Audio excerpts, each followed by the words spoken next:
아, 그 옛날이 좋았어. 아, 그 옛날이 정말 좋았는데 이렇게 말하지 말랍니다. 왜냐하면 이것은 지혜가 아니랍니다. 요즘엔 하도 증후군이 많죠. 신드롬이 많죠. 그 중에 하나가 최근에 나온 신드롬 용어가 하나 있는데 멋진 남자 신드롬입니다. 멋진 남자 신드롬은 교회에서 나온 거예요. 멋진 교회 오빠. 기타도 잘 칩니다. 노래도 잘합니다. 성격도 좋습니다. 공부도 잘해서 대학도 좋은 데 갔습니다. 직장도 좋은 데 갔습니다. 환상적이잖아요.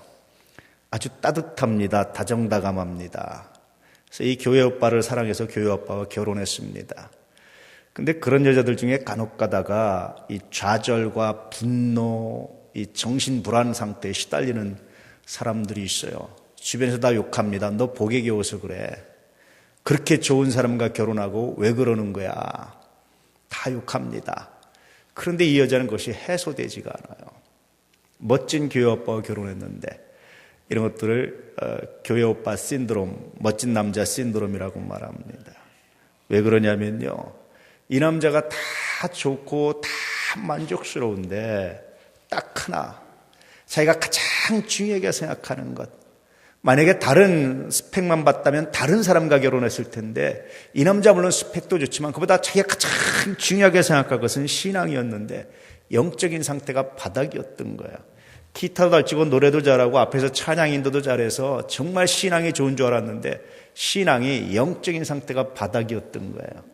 그럴 때 대부분 많은 여자들이 겪는 게 좌절과 분노, 정신불안 이런 걸 겪는데요. 왜 그런 줄 아십니까? 가장 중요한 것을 잃어버렸기 때문이에요. 그래서 이런 것을 말해서 멋진 남자 신드롬 혹은 교회 오빠 신드롬 뭐 그렇게 최근에 심리학자들이 붙인, 정신과 의사들이 붙인 신드롬이 하나 있습니다. 그렇다고 그래서 아 옛날이야 그 남자한테 이렇게 말하는 것은 지혜가 아니랍니다.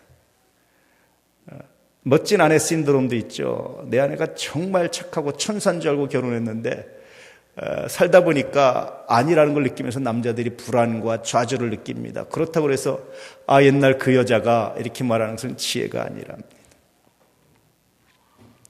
지혜는 아 옛날이요, 아 그때가, 아 그 사람이, 아 그랬으면 이라고 말하는 것이 지혜가 아니라 오늘 나에게 주어진 삶, 오늘 이 삶 속에서 하나님의 은혜가, 하나님의 섭리가, 하나님의 뜻이 어디 있는지를 발견하며 그 말씀에 그 뜻에 순종해 나가는 것이 지혜다라고 말씀하고 있는 거예요.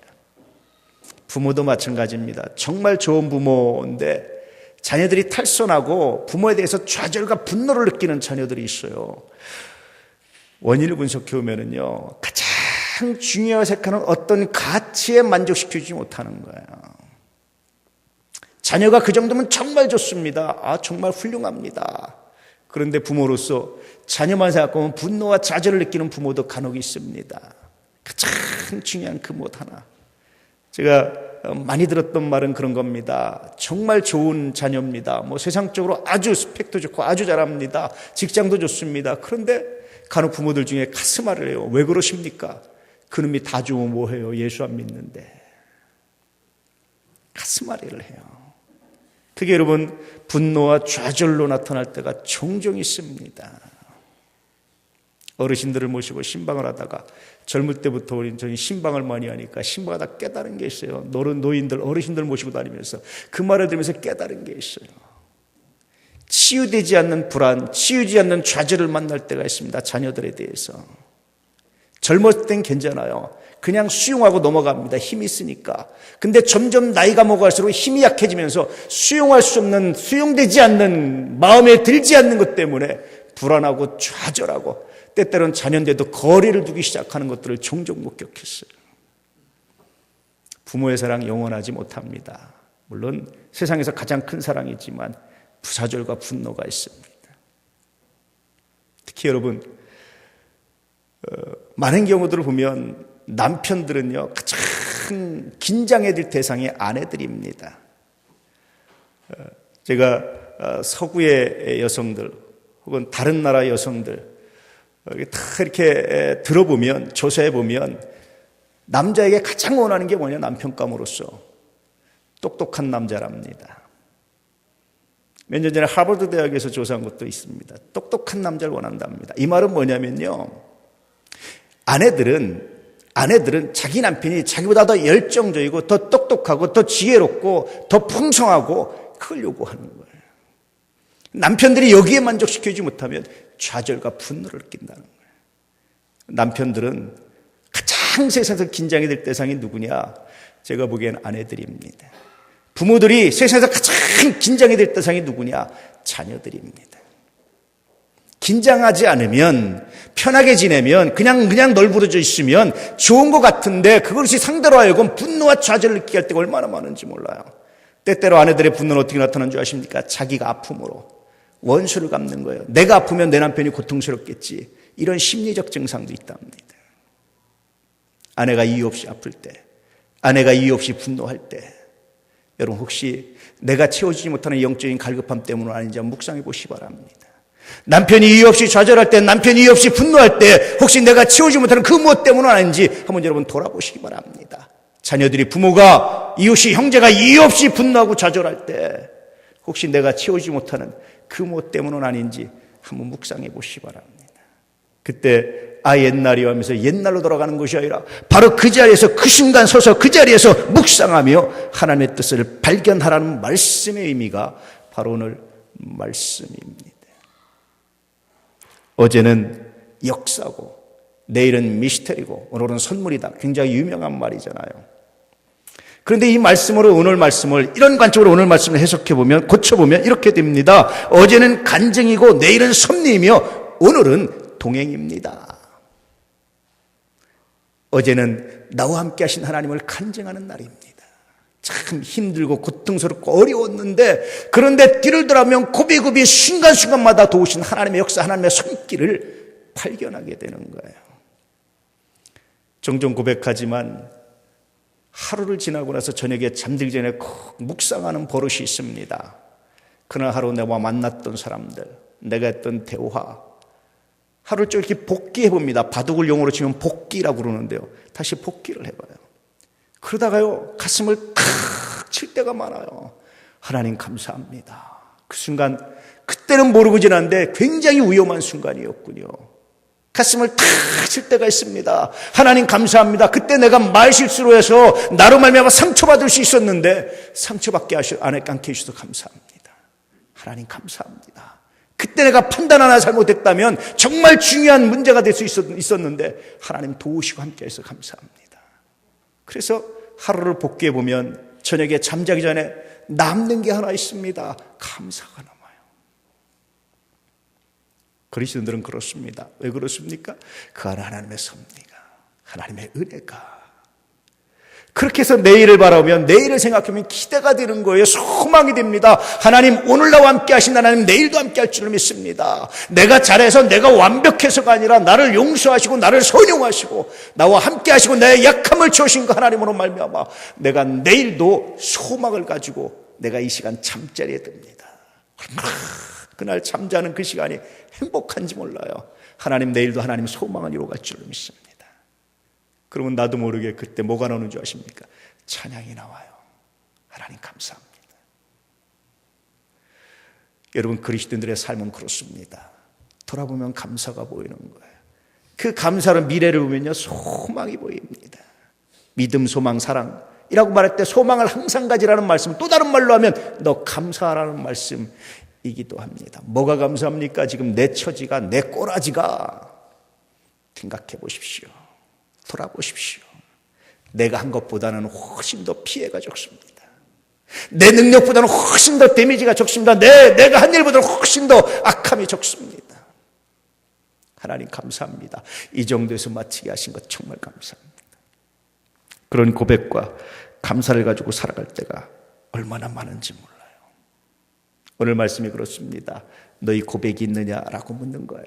옛날에 오늘보다 나음이 어찌미냐 이렇게 하지 말라는 겁니다. 그때가 어찌미냐라고 후회하지 말라는 겁니다. 그때 하나님의 섭리에 감사하면서 간증하면서 내일의 희망을 바라보고 오늘 하나님께 찬송할 내용이 무엇인지를 묵상하라고 말씀하시고 있는 거예요. 이렇게 본문을 묵상할 때 발견되는 의미들이 있습니다. 그 첫째가 바로 시간의 성질에 관한 거예요. 여러분 아시죠? 시간은 일방통행입니다. 시간은 결코 되돌릴 수가 없습니다. 아무리 능력 있어도 되돌릴 수가 없습니다. 타임머신에 관한 영화도 있잖아요. 백투더 퓨처. 근데 여러분 타임머신 못 만드는 것 같습니다. 왜 그렇습니까? 만들었으면 미래에 어떤 사람이 와야죠. 온 사람이 없습니다. 시간은 되돌릴 수가 없습니다. 일방통행입니다. 오늘 말씀은 이것을 말해주고 있는 거예요. 직선적 시간관이라고 말합니다. 불교나 동양세에서 간혹가다 순환적 시간관을 말하지만 시간은 엄격히 말하면 직선입니다. 어제의 나는 오늘의 내가 아닙니다. 어제 겪었던 비슷한 사건은 오늘 사건과 다른 사건입니다. 어제의 강물은 오늘의 강물이 아닙니다. 시간은 흘러가는 것이지 순환되지 않아요. 이게 두렵지 않습니까? 시간이 흘러간다는 사실 앞에서 두려움을 느끼지 않습니까? 내가 다시는 만날 수 없는, 다시는 되돌릴 수 없는 이 순간을 살아간다는 사실이 우리를 경건하게 하지 않습니까? 날마다 있는 날이 아닙니다. 새날입니다. 이런 날을 살아가는 것, 그날의 의미들 한번 묵상해 보라고 오늘 말씀해 주고 있습니다. 많은 사람들이 과거를 고정적이라고 생각합니다. 그런데 여러분, 과거는 고정적이지 않다는 것이 최근의 역사학자들의 해석입니다. 왜냐하면 사실을 아무도 몰라요. 해석과 관점에 따라 달라질 수 있어요. 그래서 과거는 고정적이지 아니랍니다. 한쪽은 고정적이라고 말하고 한쪽은 고정적이 아니라고 말하고, 좀 더 쉽게 말하면 오늘날 우리가 역사 교과서 국정화 문제 가지고 논하는 건 바로 이런 문제들입니다. 그런데도 불구하고 변하지 않는 사실들이 있죠. 6.25가 있었다는 거 변하지 않지 않습니까? 사람이 한번 태어났다가 죽는다는 사실 변하지 않지 않습니까? 아무리 내가 부인하고 싶어도 부인할 수 없는 것이 아닙니까? 시간은 여러분 일방통행입니다. 오늘 말씀 묵상해보면 다시 한번 깨닫는 것이 바로 이러한 말씀이에요. 우리는 종종 현재가 미래를 바꿀 거라고 생각합니다. 그런데 여러분, 중요한 것은 미래의 꿈이 현재를 바꾼다는 거예요. 제가 참 좋아하는 에르스트 블루흐라는 사람의 이야기인데, 희망의 원리라는 책을 보면 나오는데요. 우리는 현재가 미래를 바꾼다고 생각하는데 그렇지 않다는 거예요. 미래의 꿈이, 미래의 소망이 현재 나를 바꾸고 그것이 나의 삶을 새롭게 한다는 거예요. 과거가 아닙니다. 지나온 세월이 아닙니다. 내가 어떤 꿈을 가지고 그 꿈을 가지고 나의 삶을 어떻게 디자인하느냐, 그래서 오늘 내가 무엇을 하느냐, 이것이 나의 삶을 바꿀 수 있다는 거예요. 그건 오늘 옛날을 생각하고 과거를 생각해서 필요 없는 걸 생각하다 인생 시간을 낭비하지 말라고 말씀하고 있는 겁니다. 여러분, 어떤 꿈이 있습니까? 우리가 열심히 전도하는 이유가 뭔지 아십니까? 하나님 나라의 꿈을 꾸기 때문에 오늘의 나의 삶을 드리는 거예요. 복음 전하는 이유가 뭔지 아십니까? 그 나라의 미래의 종말을 알기 때문에 오늘 내가 복음 전하는 사명을 감당하고자 하는 겁니다. 죽음 앞에서 두려워 떠는 일들은 너무나 많이 봐요. 목사가 제일 많이 가는 곳 중에 하나가 장례식장입니다. 수도 없는 장례식을 인도해 봤습니다. 공업묘지, 아마 전국의 대부분 공업묘지 가봤습니다. 장례식장 대부분 많이 가봤습니다. 변화가요, 요즘엔 장례식장이 굉장히 아름다워졌습니다. 예전엔 정말 귀신 나오기 일보 직전이었습니다. 화장실도 바깥에 포세식으로 한 20년 전에는 그랬습니다. 그런데 변하지 않는 게 하나 있어요. 옛날보다 장례식장이 훨씬 더 경쾌해졌습니다. 예전엔 다 울음바다인데 요즘엔 다 웃어요. 장례식장에서. 호상이든 아니든 다 웃어요. 굉장히 달라졌어요. 그런데 변하지 않는 게 하나 있습니다. 제가 발견하는 게 뭔지 아십니까? 사람들의 두려움입니다. 여러분, 우리가 예수 믿는 것 구원의 확신입니다. 할렐루야. 우리가 예수 믿는 것 천국의 확신입니다. 우리가 예수 믿는 것 하나님께서 우리의 생명을 소유하는 겁니다. 이런 사람들이 가져야 될 삶의 방식이 있다는 거예요. 그것은 어제가 아니라 오늘 나의 삶을 어떻게 갖고 갈 것인가, 이 문제 가지고 고민하고 기도하는 것, 그것이 바로 예수 믿는 사람이라고 말하는 겁니다. 두 번째 의도는요, 사후 확신 편향이라고 제가 말씀드렸죠. 사후 과잉 확신 편향. 내가 그럴 줄 알았어, 뭐 이런 말들입니다. 내가 옛날에 오늘보다 나 멋지냐, 내가 그럴 줄 알았어, 옛날에 더 좋을 줄 알았어, 내가 실패할 줄 알았어, 내가 너 안 될 줄 알았어, 너 이렇게 잘 될 줄 알았어, 이렇게 말하는 사후 과잉 확신 편향도 있어요. 이건 상향식이라고 말합니다. 근데 대부분의 사람들은 하향식은 너 그 꼴 날 줄 알았어. 버나드 쇼인가요? 이 사람은 자기 묘명을 그렇게 만들었습니다. 우물쭈물하다가 이렇게 될 줄 알았어. 인생 죽음이 있다는 사실을 알면서도 죽음을 준비하지 않고 우물쭈물하다가 너 인생이 이렇게 끝날 줄 알았어. 그것이 자기 묘비명이랍니다. 사후 과잉 확신 편향입니다. 너 그럴 줄 알았어. 너 그 꼴 날 줄 알았어. 이게 여러분 잘못됐다는 거예요. 정말 알았느냐라고 묻고 있는 겁니다. 왜 이게 잘못됐습니까? 내가 너 그럴 줄 알았어라고 말하는 순간 뭐를 피하는 거야? 자기 책임을 피하는 거예요. 자기 사명을 피하는 겁니다. 이게 문제라는 겁니다. 현대 윤리학의 핵심은 책임적 자유입니다. 너 책임을 우리시면 자유해. 19세 미만은 안 되지만 19세 이상은 너 책임질 수 있으니까 너 자유해 봐도 돼. 뭐 그렇게 말하는 거예요. 그런데 여러분 실제로 현대의 많은 학문들 자기 책임을 회피하는 경우들이 얼마나 많은지 몰라요. 어떤 애가 심각한 문제를 일으켰습니다. 그 애를 조사하고 나서 결론이 뭔지 아십니까? 걔는 어릴 때부터 불우한 환경에 자라서 어쩔 수 없었습니다. 그렇습니까 여러분? 최근엔 살인도 정당방위라는 게 있잖아요. 물론 억울한 경우가 있습니다. 정당방위가 적용돼야 될 부분도 정말 많습니다. 여러분 그래도 살인은 살인 아닙니까? 살인이 그 어떤 것으로 여러분 정당화될 수 있겠습니까? 어떤 것으로 그 문제가 여러분 정당하다고 말할 수 있겠습니까? 옛날에 어느보다 나은 것이 어찌냐 생각해보면 그런 사후 과잉 확신 편향에 빠지지 말라는 거예요. 그럴 줄 알았어라고 말하면서 자기 책임을 회피하지 말라는 거예요. 너 그 꼴 날 줄 알았어라고 하면서 정죄하지 말라는 겁니다. 너 그렇게 망할 줄 알았어라고 말하면서 비난하지 말라는 거예요. 그것은 지혜가 아니다. 그렇게 말씀해주고 있는 겁니다. 요즘 젊은이들이 참을성이 없어. 이런 말 종종 하잖아요. 요즘 젊은이들은 고생을 몰라. 이것도 지혜가 아니랍니다. 여러분 우리가 기성세대가 요즘 젊은 아이들이 누리는 풍부함을 누리고 살았다면 어떻게 될 것 같습니까? 기성세대가 그 고난을 뚫고 나고 어쩔 수 없는 여러분 상황에서 선택한 결론이었지 부유할 수 있었는데 잘 살 수 있는데 그러지 않을 수 있었는데 그랬다라고 말하기 어렵지 않습니까? 요즘 애들은 참 이렇게 말하는 순간 단절되는 거예요. 빠지지 말랍니다. 지혜가 아니랍니다. 요즘 며느리들은 참 하지 말라는 겁니다. 똑같은 시대를 살았으면 달라질 수 있다는 거예요. 그건 지혜가 아니랍니다. 그 순간 이해가 끊겨지고 소통이 끊겨지고 정죄가 되기 시작하고 비난이 되기 시작한다는 거예요. 이런 어리석음에 빠지지 말라고 말씀하는 거예요. 왜 그렇습니까? 우리에게는 하나님의 은혜가 세상에 그 어떤 것으로 채울 수 있는 하나님의 섭리가 우리에게 있기 때문에 그렇게 말씀하시는 거예요. 너 그럴 줄 알았어 라고 말하면 해결책 대신에 정죄와 비난이 나오잖아요. 몰랐어. 나는 안다고 말했지만 정말 몰랐어. 내가 아는 건 아는 게 아니었어. 함께 고민해보자. 함께 기도해보자. 라고 말하는 것이 지혜라고 말씀해주고 있습니다. 혹시 여러분 이런 것에 빠졌습니까? 너 그럴 줄 알았어. 너 인마 그럴 줄 알았어. 너 인생 그 꼴 날 줄 알았어. 이렇게 말하고 싶은 순간 하나님 이건 지혜가 아님을 내가 압니다. 그 순간 함께 고민해보자. 함께 기도해보자. 함께 길을 모색해보자. 내가 너를 위해 살 수 있는 일이 무엇인지 내가 너를 도울 수 있는 일이 무엇인지 내가 고민하고 찾겠다. 함께 한번 해보자 라고 말하는 것이 지혜라고 말하는 거예요. 하나님의 마음을 대변하고 있기도 합니다. 우리가 실패하고 좌절하고 낙마하고 우리가 죄 가운데 살다가 망했을 때 우리 주님이 너 임마 그럴 줄 알았어. 너 내 말은 또 지옥 갈 줄 알았어. 그렇게 말씀하시겠습니까? 아닙니다. 아파하고 고민하고 너의 실수가 나의 실수고 너의 잘못이 나의 잘못이고 대신 십자가를 지시는 분 그분이 바로 우리 주님이세요. 그래서 그리스도인들에게 이 주님의 마음을 닮으라고 말씀해 주고 있습니다. 우리 도난 가족들에게 이제 너 그럴 줄 알았어. 이 용어가 이 말이 사라지는 은혜가 있기를 축복합니다. 할렐루야. 대신 함께 고민하고 함께 기도하는 놀라운 은혜가 있기를 축복합니다. 세 번째 의도는요.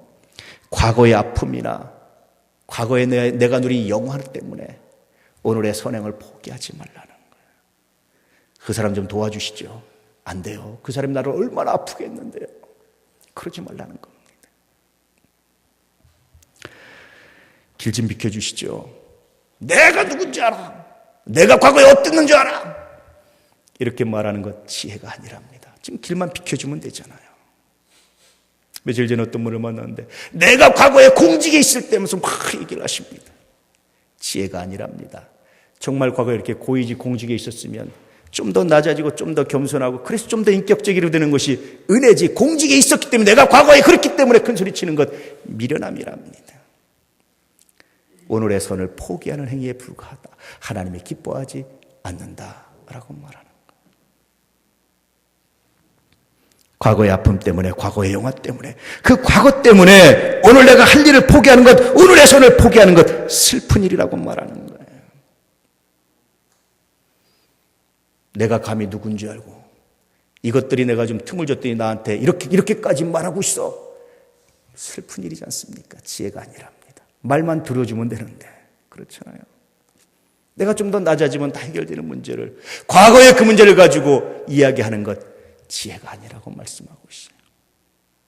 사랑하는 우리 도남의 가족들은 과거의 아픔, 과거의 원한, 과거의 영화 때문에 오늘의 선을 길 좀 비켜주는 것, 말 한번 들어주는 것, 한번 동의해 주는 것, 한번 빗절 한번 들어주는 것, 한번 쓸어주는 것, 한번 안아주는 것, 여러분 이 손을 포기하지 않는 은혜가 있기를 주의 이름으로 축복합니다. 그런 사람에게 오늘 말씀의 의미는 뭐냐면 미래가 있다고 말씀하시는 거예요.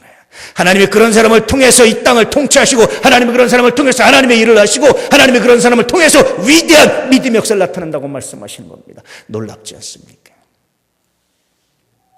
종종 다 은퇴하고 연세가 드셔서 공부한다고 하시는 분들이 있어요. 근데 정말 존경스러운 분들이 있습니다.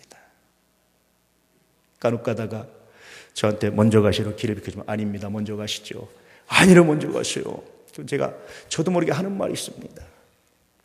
내가 선생님보다 신학을 좀 더 일찍 공부해서 목사가 되고 좀 더 신학을 먼저 공부해서 박사가 되고 내가 가르쳤을 뿐이지 인생 전체로 따지면 나는 선생님을 따라갈 수가 없습니다.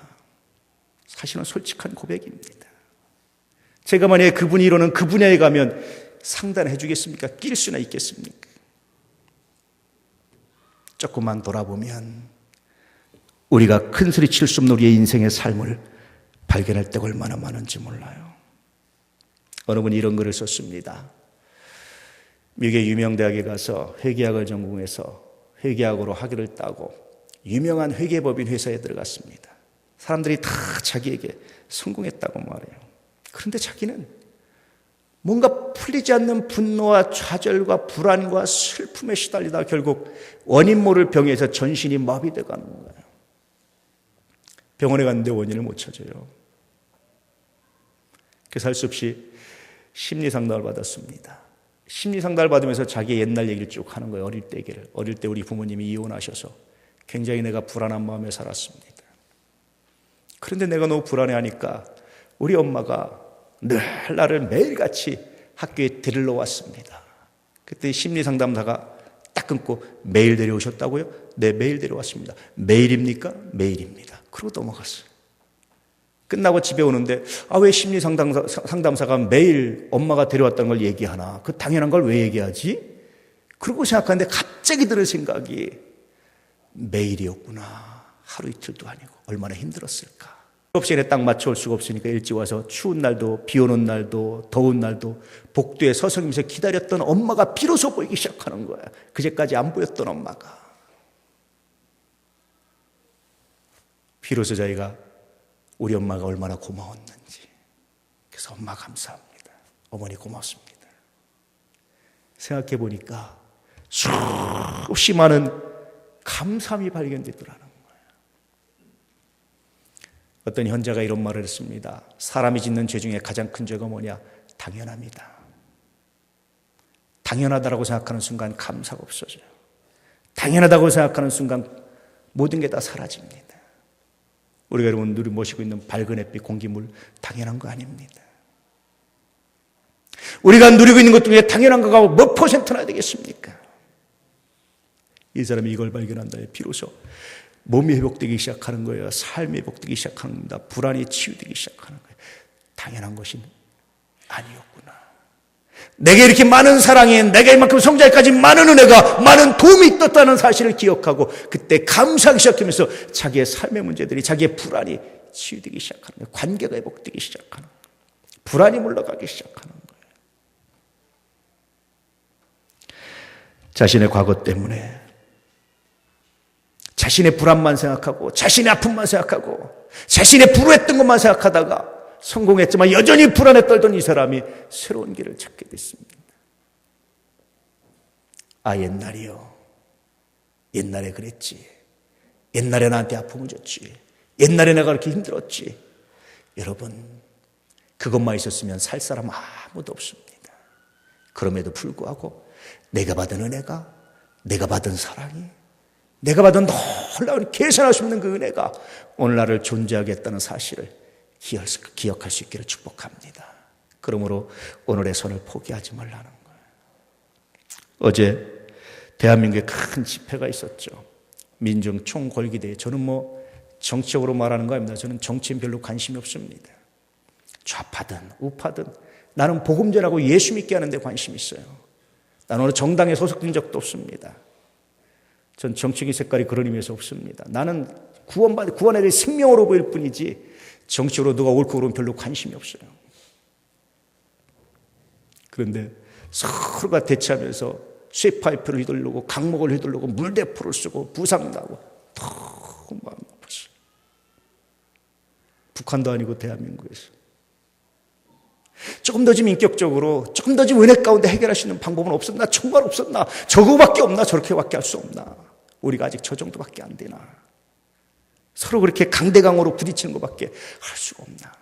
불법으로 단정하고 강하게 하는 분들이나 더 이렇게 하는 분들이나 하나님, 어떻게 우리가 양쪽 손을 잡아줄 수 있을까? 서로의 생각, 서로의 관점 때문에 오늘의 선을 포기하고 있는 그 현장을 발견하면서 얼마나 마음이 아팠는지 몰라요. 얼마나 슬펐는지 모릅니다. 우리 도남의 가족들, 이쪽이나 이쪽이 한 표를 더 더하는 사람이 아니라 양쪽 손을 부여잡고 기도합시다. 양쪽 손을 부여잡고 하나님이 사랑하십니다. 양쪽 손을 부여잡고 예수 믿고 구원받읍시다. 양쪽 손을 부여잡고 예수의 사랑으로 우리 하나 됩시다. 이렇게 말할 수 있는 믿음의 사람들이 되기를 부탁드리겠습니다. 왜 그렇습니까? 그 어떤 것도 오늘의 선을, 오늘 우리가 해야 될 선한 일을 중단시킬 것은 아무도 없기 때문에 그래요. 오늘 말씀을 읽으면 그런 겁니다. 옛날에 오늘보다 나은 것이 어찌미니 하지 말라. 이렇게 묻는 것은 지혜가 아니다. 다른 말로 하면 옛날 때문에, 과거 때문에 오늘 내가 해야 될 선을 포기하는 것, 이건 지혜가 아니라는 거예요. 이건 하나님의 뜻이 아니라는 겁니다. 이건 하나님이 원하시는 일이 아니라는 겁니다. 옛날에 어쨌든 오늘 그 사람이 줄이고 있으면 먹이고, 그 사람이 목마르면 마시게 하는 것, 그래서 원수가 주면 먹이고 원수가 목마르면 마시라고 말씀하신 것이 바로 그런 뜻입니다. 옛날에 어쨌든 오늘 나의 현실이 어떠면 그때 무릎 꿇고 길 한 번 비켜주고 귀 한 번 열어주고 말 한 번 들어주는 것, 그것이 지혜고 그것이 하나님의 뜻이라고 말씀하고 있는 거예요. 옛날에 어쨌든 그럴 줄 알았어라고 정죄하기보다 함께 고민하고 기도하는 것, 그것이 선한 일이라고 말씀하고 있습니다. 우리 사랑하는 도남의 가족들에게 이 선한 일이 가득하기를. 할렐루야. 어지러운 세상에 말 한마디도 못해서 더 어지럽게 하는 사람이 아니라 어떻게 하면 선을 행할 수 있을까? 어떻게 하면 하나님이 기뻐하시는 걸 할 수 있을까? 기도할 수 있는 놀라운 역사가 있기를, 은혜가 있기를 축복합니다. 옛날 오늘보다 낫지 않습니다. 우리에게 중요한 건 오늘입니다. 할렐루야. 옛날은 하나님께 맡깁시다. 미래도 하나님께 맡깁시다. 하나님, 대신 내가 오늘 해야 될 선한 일을, 오늘 해야 될 일을 포기하지 않게 하십시오. 미래의 계획 때문에 오늘 할 일도 포기하지 않게 하십시오. 기도하며 오늘의 충실한 믿음의 사람들 되시기를 주 이름으로 축복합니다. 기도하겠습니다.